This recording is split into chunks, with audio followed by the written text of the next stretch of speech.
قرآن پڑھنے اور سمجھنے سے زندگی کی آزمائش ختم نہیں ہوتی، مگر قرآن ہمیں ان آزمائشوں سے نمٹنا ضرور سکھا دیتا ہے۔ زندگی اندھیروں اور روشنیوں کا مجموعہ ہے، جیسے کہ ہر مشکل کے ساتھ آسانی ہے، اور قرآن ہماری زندگی کے اندھیروں میں وہ روشنی ہے جو ہمیں اندھیروں میں کبھی بھی بھٹکنے نہیں دے گی۔ قرآن ہمارے اس وقت میں وہ آسانی ہے جو ہمارے رب پر توکل ٹوٹنے نہیں دے گی۔ ہم کتنے بھی دور کیوں نہ چلے جائیں، لیکن قرآن ہمیشہ اپنے رب کی طرف واپس کھینچ لائے گی۔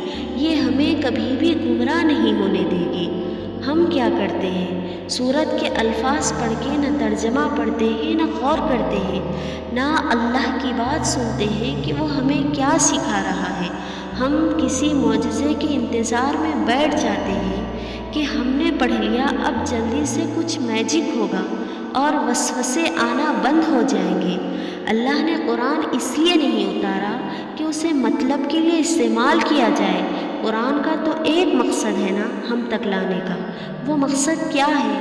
وہ مقصد یہی تو ہے کہ اپنی پریشانیوں میں اپنے ناحل ہونے والے سوالات کا جواب اللہ سے اس قرآن کے ذریعے پوچھا جائے۔ کہ آپ کو پناہ مانگنے کا کہا گیا ہے تو کیسے کہا گیا ہے؟ غور کریں۔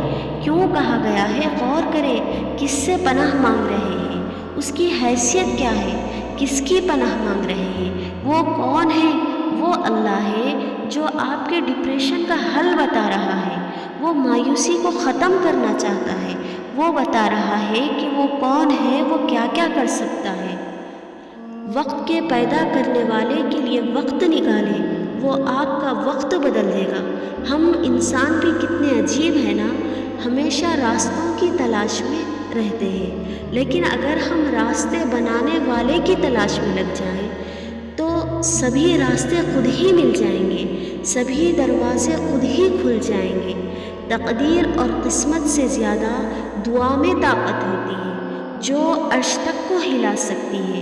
دعا میں وہ طاقت ہے جو آپ کے نصیب میں بھی نہیں، اسے بھی آپ کا کر سکتی ہے۔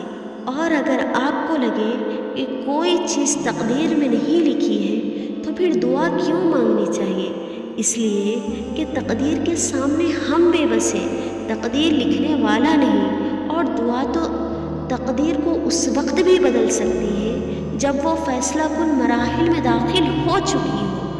اور دعاؤں میں سارا کھیل یقین کا ہے، جیسے اللہ تعالیٰ فرماتے ہیں کہ اور زمین میں نشانیاں ہیں یقین کرنے والوں کے لیے، اور خود تمہارے اندر بھی، تو کیا تم نہیں دیکھتے؟ ہم چھپی ہوئی نشانیوں کو ڈھونڈتے ہیں اور کھلی نشانیوں کو دیکھتے ہی نہیں۔ آپ ہر روز دن میں کتنی ایسی نشانیاں اگنور کر دیتے ہیں جو آپ کے لیے اللہ کی طرف سے اشارہ بن کر آتی ہیں۔ سب سے پہلی نشانی سورج کا نکلنا ہے کہ کیسے اللہ ایک لمبے اندھیرے کے بعد روشنی کی تیز کرن کو مشرق سے ابھارتا ہے اور پھر اس ایک خاص جگہ پر رکھ دیتا ہے جو کئی میلوں دور سے اپنی روشنی ہم تک پہنچاتی ہے اور پوری کائنات کو جھٹ سے روشن کر دیتی ہے۔ تو کیا آپ نے اس پر یہ نہیں سوچا کہ یہ کرشمہ کیسے ہو گیا؟